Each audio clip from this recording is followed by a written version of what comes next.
اگلے درس اور کلمے کے اگلے حصے پر آج گفتگو ہوگی۔ امید ہے کہ پچھلی باتیں آپ لوگوں کو اچھی طرح سمجھ میں آ گئی ہوں گی۔ لا الہ الا اللہ یہ کلمہ تھا، اس کے شروط کیا ہے، اس کے اصل معنی کیا ہے، اور بندے کو لا الہ الا اللہ کلمہ یہ پڑھ کر کیا کیا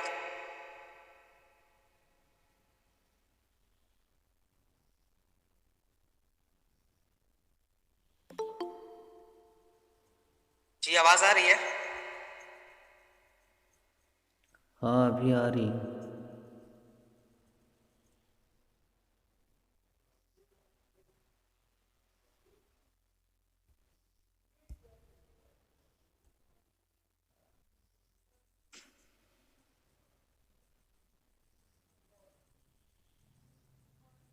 آواز کٹ گئی تھی کیا؟ جی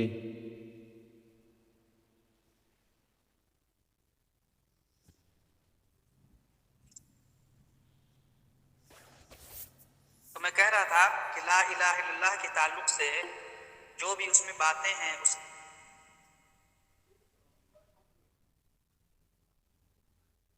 پڑھتا ہے تو اسے کیا کیا کرنا چاہیے اور کیا کیا نہیں کرنا چاہیے، کن چیزوں کو برتنا چاہیے اور کن چیزوں سے اپنے واضح ہو گیا ہے اچھی طرح؟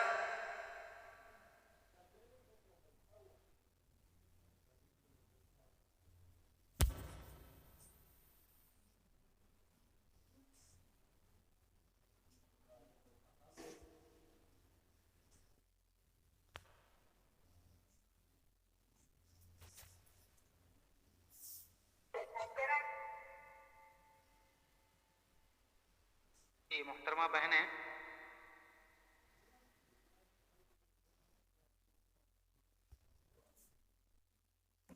اچھا آواز نہیں آ رہی ہے، پتہ نہیں کیوں یار۔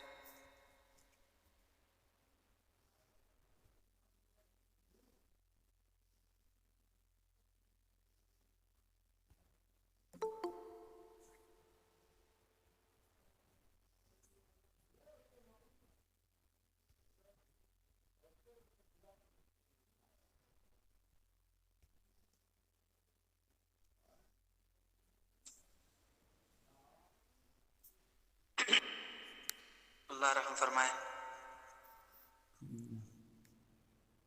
جی میں پوچھ رہا تھا لا الہ الا اللہ کے سلسلے میں تمام باتیں واضح ہو گئی ہیں؟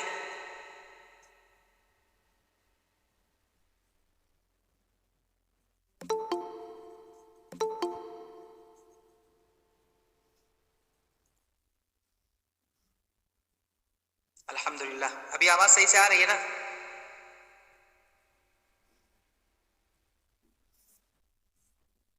الحمدللہ ماشاءاللہ۔ چلیے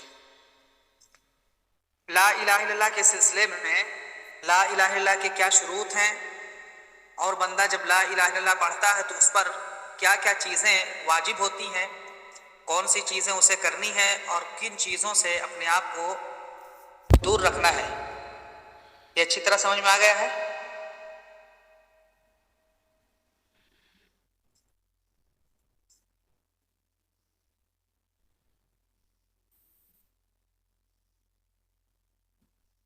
جی ماشاءاللہ۔ تو اب ہم آج سر لائٹ نہیں ہے اس لیے آج ہم اس کے دوسرے حصے کلمے کے دوسرے حصے کو جانیں گے، ٹھیک ہے؟ کلمے کے دوسرے حصے کو جانیں گے، اور وہ کلمے کا دوسرا حصہ کیا ہے؟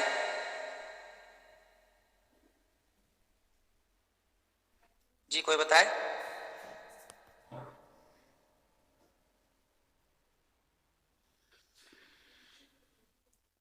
کلمے کا دوسرا حصہ کیا ہے؟ لا الہ الا اللہ، اس کے بعد کیا پڑھتے ہیں؟ محمد الرسول اللہ۔ جی محمد الرسول اللہ، یہ کلمے کا دوسرا حصہ ہے، اسی کے تعلق سے ہم لوگ جانیں گے۔ محمد الرسول اللہ، اس کا معنی ہوتا ہے محمد اللہ کے رسول ہیں۔ اب دیکھیے محمد صلی اللہ علیہ وسلم کے سلسلے میں ایک چھوٹا سا خاکہ اور بہت ہی شارٹ کٹ ان کی زندگی کل ہم لوگ دیکھ چکے ہیں. اس میں بہت ساری باتیں جان بوجھ کر عمدن چھوڑی گئی ہیں. صرف ایک درس میں یہ بتایا گیا کہ اللہ کے رسول صلی اللہ علیہ وسلم کی زندگی کا مطالعہ کرنے سے کیا فائدہ ہے، اور ان کی مختصر سوانح سیرت. اور یہ ایسا موضوع ہے، ایسا ٹاپک ہے کہ ہمیشہ انسان کو پڑھتے رہنا چاہیے. اس کے فوائد بھی بتلا دیے. جس طرح سے لا الہ الا اللہ کلمہ ہے، اسی طرح سے محمد الرسول اللہ بھی کلمہ کا حصہ ہے. لا الہ الا اللہ کی کچھ شرائط ہیں، اسی طرح سے محمد الرسول اللہ کلمے کے کچھ شرائط ہیں، اور اس کے اوپر بھی عمل کرنا. جس طرح سے لا الہ الا اللہ پڑھ کر انسان صرف اس سے فائدہ اٹھا نہیں سکتا، اسی طرح سے محمد الرسول اللہ صرف پڑھ کر اس سے پورے طور پر فائدہ نہیں اٹھا سکتا.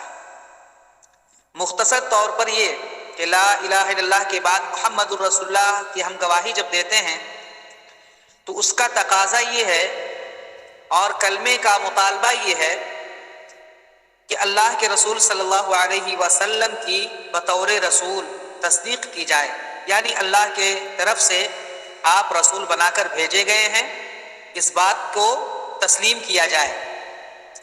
دوسری بات یہ ہے کہ آپ نے جو بھی خبر دی ہے، جو بھی اللہ کے احکامات کی خبر دی ہے، جو بھی غیبیات قبر کے تعلق سے، جہنم کے تعلق سے، جنت کے تعلق سے، اور اسی طرح سے گزرے ہوئے زمانے اور گزرے ہوئے لوگوں کے تعلق سے جو بھی آپ نے بتائی ہم کو چیزیں، ان تمام چیزوں پر آپ کے اوپر تصدیق کرنا ہے، تمام چیزوں پر یقین ہونا ہے. تیسری چیز ہے جن چیزوں کا آپ نے حکم دیا ہے اسے کرو، جن چیزوں کا حکم دیا ہے اسے کرو. جو بھی نیک اور صالح اعمال ہیں سب کو برتنا ہے، یعنی آپ کی اطاعت کرنی ہے، پیروی کرنی ہے، اتباع کرنی ہے. چوتھی چیز ہے کہ آپ صلی اللہ علیہ وسلم نے جن چیزوں سے منع کیا ہے ان سے کیا کرنا ہے ہمیں؟ جن چیزوں سے منع کیا ہے اسے رک جانا ہے. ماشاء اللہ، اللہ جزائے خیر دے. جن چیزوں کو کرنے کا حکم دیا ہمیں کرنا ہے، اور جن چیزوں سے روکا ہے ان چیزوں سے رکنا ہے. پانچویں چیز. اور چھٹی چیز ایک کہ اللہ کی ہم اطاعت کریں گے، اللہ کی عبادت کریں گے. لا الہ الا اللہ کے اندر جو ہم نے جانا ہے، اب اللہ کی عبادت کیسے کریں گے؟ آخری چیز، چھٹی چیز کیا ہے؟ اللہ کی عبادت کیسے کریں گے، اللہ کو راضی کیسے کریں گے، خوش کیسے کریں گے؟ اسی طریقے پر جس طریقے پر اللہ کے رسول صلی اللہ علیہ وسلم نے ہمیں کرنے کا حکم دیا ہے. ٹھیک ہے؟ اب دیکھیے، آئیے اس کو ذرا تفصیل سے ہم سمجھتے ہیں. اللہ کے رسول صلی اللہ علیہ وسلم کا مقام، مرتبہ، آپ کے اخلاق، آپ کے کردار، یہ بالکل واضح ہے. محمد الرسول اللہ کی جو گواہی دیتے ہیں ہم کہ محمد صلی اللہ علیہ وسلم اللہ کے رسول ہیں، تو یہ گویا کہ ہم محمد صلی اللہ علیہ وسلم کی رسالت کی گواہی دے رہے ہیں کہ آپ کو اللہ نے رسول بنایا ہے. اور اللہ رب العالمین جیسا کہ فرماتا ہے وَمَا أَرْسَلْنَا مِن رَّسُولٍ إِلَّا لِيُطَاعَ بِإِذْنِ اللَّهِ، کہ ہم جب بھی رسول بھیجتے ہیں تو مقصد کیا ہوتا ہے؟ إِلَّا لِيُطَاعَ بِإِذْنِ اللَّهِ، تاکہ اللہ کی اجازت سے ان کی اطاعت کی جائے، ان کی اتباع کی جائے. یہی مقصد ہوتا ہے. ورنہ رسول بھیجنے کا کیا مقصد؟ کوئی مقصد نہیں ہو. اگر رسولوں کی باتیں نہ مانی جائے، اگر صرف یہ کہہ دیا جائے کہ یہ رسول ہیں، یہ اللہ کے رسول ہیں، ان کی باتیں نہ مانی جائے تو پھر رسول کے بھیجنے کا کوئی فائدہ نہیں. ٹھیک ہے نا؟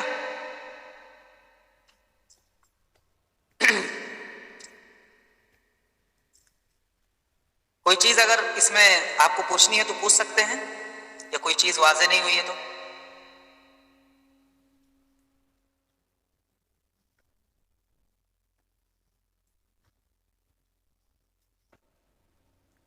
دیکھیے اللہ کے رسول صلی اللہ علیہ وسلم کی اتباع کے طور پر آپ کی اتباع کرنی ہے، تصدیق کرنی ہے نا؟ تو اس کو ہم 3 چیزوں میں تقسیم کر سکتے ہیں۔ سب سے پہلی چیز، اللہ کے رسول صلی اللہ علیہ وسلم نے جن چیزوں کا حکم دیا جس کو ہم اوامر کہتے ہیں۔ دوسری چیز، جن چیزوں سے منع کیا ہے ان کو ہم نواہی کہتے ہیں، ان کو ہم نواہی کہتے ہیں۔ ہم اللہ کے رسول صلی اللہ علیہ وسلم کو ہم نے مان لیا، تصدیق کر لیا کہ آپ اللہ کے رسول ہیں۔ اب اس بات کو بھی ہم نے تسلیم کر لیا کہ آپ کی اتباع کرنی ہے، تو اس کے بعد ہمیں 3 چیزیں دیکھنی ہیں۔ آپ نے جن کا حکم دیا انہیں ماننا ہے، جن سے روکا ہے ان سے رک جانا ہے، اور جن چیزوں کی خبر دی ہے انہیں ہم سچا مانیں گے، انہیں ہم سچا مانیں گے، خواہ ہمارے دل میں، ہمارے دماغ میں، ہمارے عقل میں وہ بات آئے یا نہ آئے۔ یہ بہت بڑی چیز ہے، اس لیے کہ آج کے دور میں زیادہ تر فتنے اسی وجہ سے ہوتے ہیں۔ بہت ساری جماعتیں اسی طور پر بن جاتی ہیں کہ اللہ کے رسول صلی اللہ علیہ وسلم کی بتائی ہوئی خبروں کی وہ کیا کرتے ہیں؟ تصدیق نہیں کرتے، سچا نہیں مانتے، جھٹلا دیتے ہیں۔ لہٰذا آپ صلی اللہ علیہ وسلم کی جس طرح سے اتباع کرنی ہے، حکم مانتے ہوئے ان عملوں کو انجام دینا ہے، حکم مانتے ہوئے کچھ کاموں سے رکنا ہے، اسی طرح سے آپ صلی اللہ علیہ وسلم کی لائی ہوئی خبروں کی تصدیق بھی کرنی ہے، تصدیق بھی کرنی ہے۔ جب بندہ لا الہ الا اللہ میں سچا ہوگا تو جس طرح سے لا الہ الا اللہ کے معانی کو سمجھتے ہوئے اس کے اوپر پورے طور پر عمل کرے گا، اسی طرح سے اگر محمد الرسول اللہ کو دل سے مانے گا، تسلیم کرے گا، تو پھر محمد الرسول اللہ کلمہ جس چیز کا مطالبہ کرتا ہے اس کو وہ مانے گا۔ رسول اللہ کے پیغام کو پہنچا دینا ہے، اللہ کے پیغام کو پہنچا دینا ہے، اور جن چیزوں میں خیر ہے، بھلائی ہے، ان چیزوں کی طرف امت کی رہنمائی کر دینی۔ اللہ رب العالمین فرماتا ہے سورہ نور آیت نمبر 54 کے اندر، وما علی الرسول الا البلاغ، وما علی الرسول الا البلاغ، کہ رسول پر صرف پہنچا دینا ہے، پہنچا دینا ہے یعنی وضاحت کر دینی ہے۔ آپ صلی اللہ علیہ وسلم حاکم کی طرح یا پھر زبردستی طور پر منوانے کے لیے نہیں بھیجے گئے۔ اسی طرح سے سورہ غاشیہ حلقہ میں بھی آپ نے پڑھا ہوگا، لست علیہم بمسیطر ہیں۔ تو اللہ کے رسول صلی اللہ علیہ وسلم نے جو بھی خبریں دی ہیں اس کی دلیل کیا ہے، اس کو مان لینا ہے۔ ابھی ہم بتا رہے تھے صرف اردو طور پر، اب دلائل ہم دیکھتے ہیں، ہم دلائل دیکھتے ہیں کہ اللہ کے رسول نے جو ہمیں بتلائی ہیں ان چیزوں کو ماننا ہے، جن چیزوں سے روکا ہے ان سے رک جانا ہے۔ دلیل کیا ہے؟ سورہ حشر کی آیت نمبر 7 اللہ رب العالمین فرماتا ہے وما آتاکم الرسول فخذوه وما عنه فانتهوا، بہت ہی مشہور آیت ہے، اور دلیل کے طور پر اللہ کے رسول صلی اللہ علیہ وسلم کی حدیث اور سنت کو اتباع کے لیے واجب کہنے والوں کی سب سے بڑی دلیل قرآن کی یہ آیت ہے کہ رسول جو بھی تمہیں دیں اسے لے لو، وما آتاکم رسول، یعنی جو بھی دیں نکرہ کے طور پر، یہ نہیں کہ اگر جنت کی خبر دے تب لینا ہے، اگر جہنم کی خبر دے تب لینا ہے، قبر کی چیز لے لینا ہے، اور جن چیزوں سے منع کریں ان سے رک جانا ہے۔ اور اس سے پہلے ایک آیت اور بیان کی گئی تھی سورہ نساء آیت نمبر 65،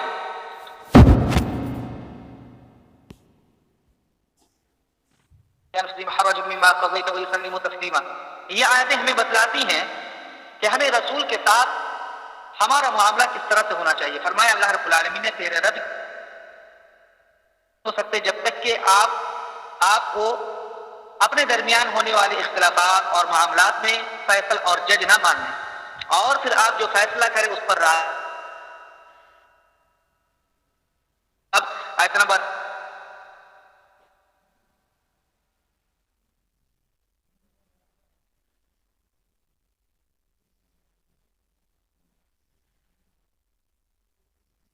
یہ جائز ہے ہی نہیں کہ جب رسول اور اللہ اللہ اور اس کے رسول جب فیصلہ کر دیں تو ان کے لیے کوئی بھی خیار، کوئی بھی اختیار باقی رہتا ہے، کوئی آپشن نہیں رہتا اگر اللہ اور اس کے رسول نے کوئی فیصلہ کر دیا ہے۔ رسول صلی اللہ علیہ وسلم کی اطاعت، اللہ کے رسول صلی اللہ علیہ وسلم کی بات کو ماننا، آپ کے پیچھے پیچھے چلنا، گویا کہ اللہ کی اطاعت ہے، گویا کہ اللہ کی اطاعت ہے، جیسا کہ سورۃ النساء آیت نمبر 80 کے اندر اللہ رب العالمین نے فرمایا من یطیع الرسول فقد اطاع اللہ، جس نے رسول کی اتباع کی، اطاعت کی، گویا کہ اس نے اللہ کی اطاعت کی۔ اسی طرح سے یہ آیت بھی بہت ہی مشہور سورہ آل عمران آیت نمبر 31 کی آیت ہے، قل ان کنتم تحبون اللہ فاتبعونی یحببکم اللہ ویغفر لکم ذنوبکم، لمبی آیت ہے۔ اس کا معنی یہ ہے کہ اللہ کے رسول آپ کہہ دیجئے اگر تمہیں اللہ سے محبت ہے، تم اللہ سے محبت کرنے کا دعویٰ کرتے ہو، فاتبعونی، تم میری اتباع کرو، اللہ تبارک و تعالیٰ تم لوگوں سے محبت کرے گا، تم لوگوں سے محبت کرے گا۔ اور اس آیت کو کئی ناموں سے یاد کیا جاتا ہے، کوئی بتائے؟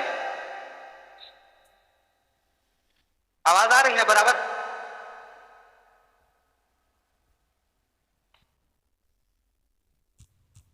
اس آیت کو آیت الامتحان، آیت المحنہ کہا جاتا ہے، اور یہ جانچنے کی آیت ہے جو لوگ اللہ سے محبت کرنے کا دعویٰ کرتے ہیں۔ ہم اگر اللہ سے محبت کرنے کا دعویٰ کرتے ہیں تو یہ اس آیت پر اپنے آپ کو اتار کر دیکھیں کہ واقعی اللہ سے ہمیں محبت ہے یا نہیں۔ ہم رسول کی جس قدر اتباع کریں گے، ہم رسول کی باتیں جس طرح سے مانیں گے کہ اسی قدر ہمارے دل میں اللہ سے محبت ہے۔ ہم جس قدر رسول سے محبت کریں گے، ہم جس قدر رسول اللہ صلی اللہ علیہ وسلم کی اتباع اور اطاعت کریں گے، اسی قدر ہمیں اللہ سے محبت ہوگی۔ بات سمجھ میں آ رہی ہے نا؟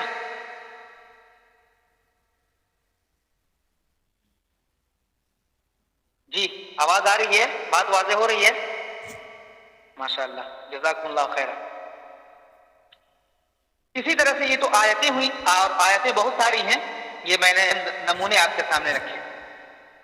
اگر کوئی شخص، اب دیکھیے دوسری طرف آ رہا ہوں، اللہ کی اطاعت کرنی ہے، رسول کی اطاعت کرنی ہے۔ اب اللہ کی اطاعت کرنی ہے، رسول کی اطاعت کرنی ہے، دین کو تسلیم ہم نے کیا ہے، دین کے احکامات پر عمل کرنا ہے، تو ہمیں رسول کے بتائے ہوئے طریقے پر عمل کرنا ہوگا۔ ہمیں رسول اللہ صلی اللہ علیہ وسلم کے سکھائے ہوئے طریقے پر عمل کرنا ہوگا۔ ہم اپنی خواہش سے جس چیز کو چاہیں، اچھا سمجھیں اور اس پر عمل کریں۔ ہماری خواہش ہو کہ ہم بیٹھ کر کے کچھ کریں، لیکن اللہ اور اس کے رسول کہہ رہے ہیں کہ کھڑے ہو کر کرنا ہے۔ کسی چیز میں اللہ اور اس کے رسول کا حکم ہے کہ الگ الگ تم لوگ کوئی کام انجام دو، لیکن ہم سب اپنے دل میں یہ سوچیں کہ نہیں، اس کام میں مزہ آتا ہے، سب کے ساتھ مل کر یہ کام کرنا چاہیے، تو ہماری خواہش، ہماری تمنا اور ہماری آرزو نہیں دیکھی جائے گی، بلکہ اللہ اور اس کے رسول کا حکم دیکھا جائے گا۔ اگر اپنی خواہش سے ہو تو پھر سمجھ لیجئے ہمیں اللہ اور اس کے رسول سے محبت نہیں ہے۔ اور احادیثیں بہت زیادہ ہیں اس سلسلے میں، احادیثیں بہت زیادہ ہیں اس سلسلے میں کہ ہمیں اپنی خواہش سے دین میں کوئی ایسی چیز ہم لائیں، کوئی ایسا طریقہ لائیں جو نہ قرآن میں ہے نہ ہی سنت میں ہے۔ اور یہ ایک اصول ہے، ایک بنیاد ہے کہ ہمیں دین کا کوئی بھی حکم ماننا ہے، دین کے کسی بھی حکم پر عمل کرنا ہے، تو ہمیں اللہ اور اس کے رسول کا طریقہ دیکھنا ہوگا، اللہ کا حکم دیکھنا ہوگا، رسول اللہ صلی اللہ علیہ وسلم کی زندگی کو دیکھنا ہوگا۔ اگر ملا وہ طریقہ تب تو اللہ کے یہاں قابل قبول ہے، ورنہ قابل قبول نہیں۔ اس سلسلے میں بہت ساری احادیث بھی ہیں، آئیے چند حدیثوں کو ہم دیکھتے ہیں۔ جی کیا ہوا؟ آواز نہیں آ رہی ہے؟ آ رہی ہے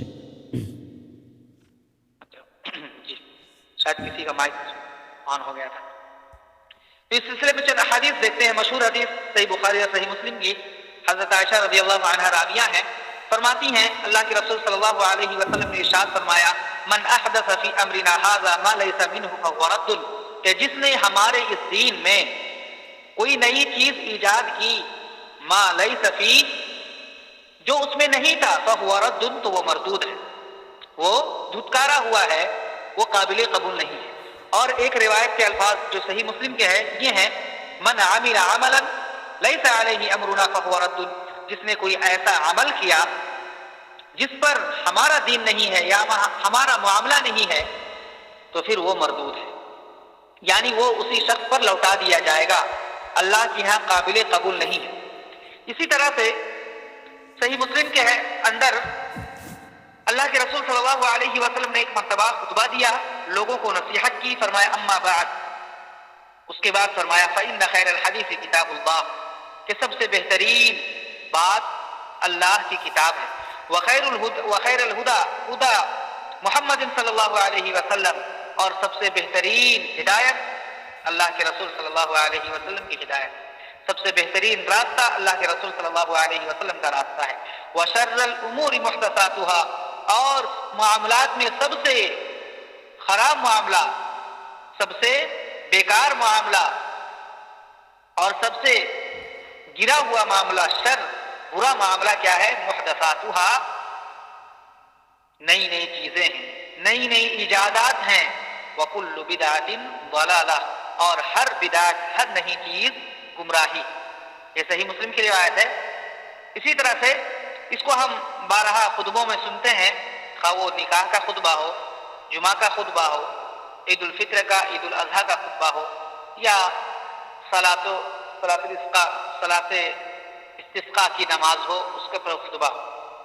اسی طرح سے اور ایک حدیث مسند احمد، ابو داؤد اور ابن ماجہ وغیرہ میں موجود ہے، کچھ اس طرح سے، یہ بھی بہت ہی مشہور اور یہ دین میں بنیادی حیثیت رکھتی ہے۔ یہ حدیث حضرت عرباض بن ساریہ رضی اللہ عنہ، یہ حدیث اللہ کے رسول صلی اللہ علیہ وسلم نے ارشاد فرمایا انه من يعش منكم بعدي فسيرى اختلافا كثيرا فعليكم بسنتي وسنة الخلفاء الراشدين المهديين، اور ایک روایت میں ہے وسنة الخلفاء المهديين الراشدين تمسكوا بها وعضوا عليها بالنواجذ وإياكم ومحدثات الأمور فإن كل محدثة بدعة وكل بدعة ضلالة۔ فرمایا کہ تم میں سے میرے بعد جو لوگ زندہ ہوں گے وہ بہت ہی اختلاف دیکھیں گے، بہت ہی انتشار دیکھیں گے، بہت ہی لوگوں کو ادھر ادھر بکھرے ہوئے دیکھیں گے۔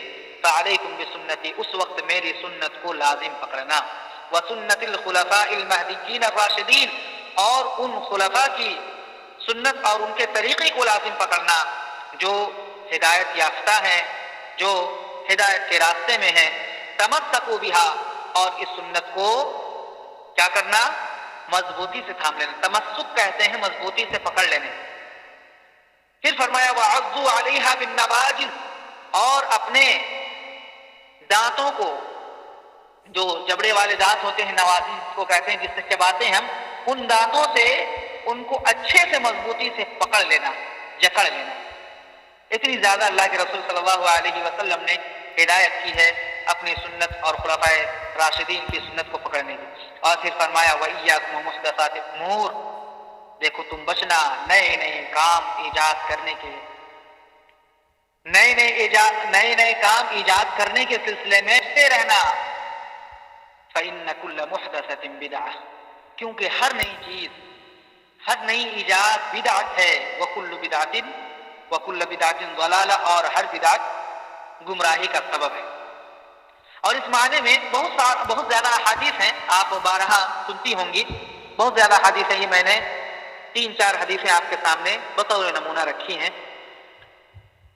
تاکہ ہمارے دل میں اللہ کے رسول صلی اللہ علیہ وسلم کی محبت ہو، اللہ کے رسول صلی اللہ علیہ وسلم کی اتباع اور پیروی ہم جب کریں گے تبھی جا کر اس کلمے کے مطابق پورے طور پر عمل کرنے والے ہوں گے، ورنہ صرف ہماری خواہش پر، ہماری تمنا پر اگر ہم دین کو لے کر چلنے کی کوشش کریں گے تو یقین مانیے ہمارا دین بھی برباد ہوگا اور ہمارے اعمال بھی اس کام نہیں آئیں گے، کیونکہ دو ہی چیز ہے، ایک ہے اخلاص عمل میں ہو انسان کا، یعنی عمل جو بھی ہم کریں، چھوٹا عمل کرے، بڑا عمل کرے، زیادہ کرے، کم کرے، اس میں اخلاص پایا جانا چاہیے، اور اللہ کے رسول صلی اللہ علیہ وسلم کی متابعت، آپ کی اتباع، یعنی آپ کا طریقہ اگر اس پر موجود ہو تبھی جا کر وہ عمل مقبول ہوگا.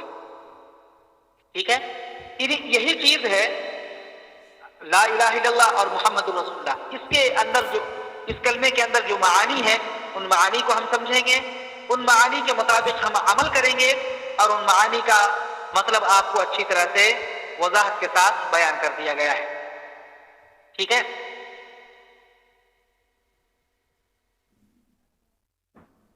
بات واضح ہو گئی نا؟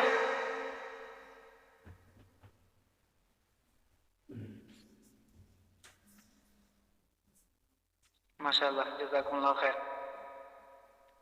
دیکھیے، لا الہ الا اللہ، ہم عبادت کو خاص کریں گے اللہ کے لیے، اور محمد الرسول اللہ اس عبادت کو اللہ کے رسول صلی اللہ علیہ وسلم کے طریقے کے مطابق کریں گے. ایک میں اخلاص پایا جائے گا اور دوسرے میں درستگی پائی جائے گی.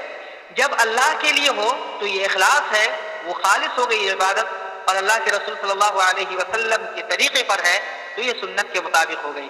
اور جب ایسا ہوگا تب پھر ہمارا عمل انشاءاللہ العزیز اللہ کے یہاں قابل قبول، اور اس عمل کا ہمیں مکمل طور پر ثواب ملے گا. یہ دو کلمے ہیں، لا الہ الا اللہ محمد رسول اللہ. دیکھنے میں تو بہت چھوٹے کلمے ہیں، حروف بھی بہت کم ہیں، اور معانی کے طور پر اگر سرسری طور پر دیکھیں تو معانی بھی بہت زیادہ نہیں ہے. لا الہ الا اللہ نہیں ہے کوئی عبادت کے لائق سوائے اللہ کے.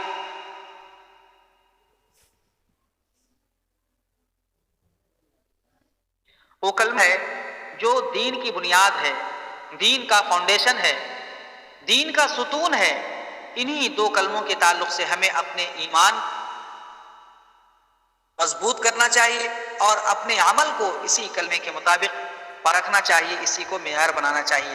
کیونکہ پہلے والوں کو بھی اور بعد کے والوں کو بعد یہ سوال پوچھا جائے گا کہ لا الہ الا اللہ اس کے اندر ہے یا نہیں، محمد رسول اللہ، یا پھر ان کے یہاں جو بھی نبی آئے، جو بھی رسول آئے، اسی کے مطابق سوال کیا جائے گا کہ تم تو کہے گا ہم اللہ کی عبادت کرتے تھے، تم نے اپنے رسول کو کیا جواب دیا، یا تمہاری طرف کون سے رسول بھیجے گئے تھے، تم نے کس کی اتباع کی؟ تو ہم اللہ صلی اللہ علیہ وسلم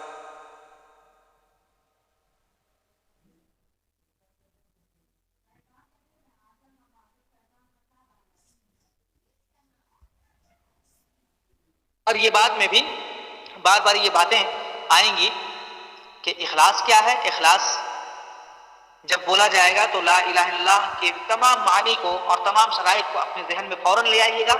اور جب متابعت، اتباع،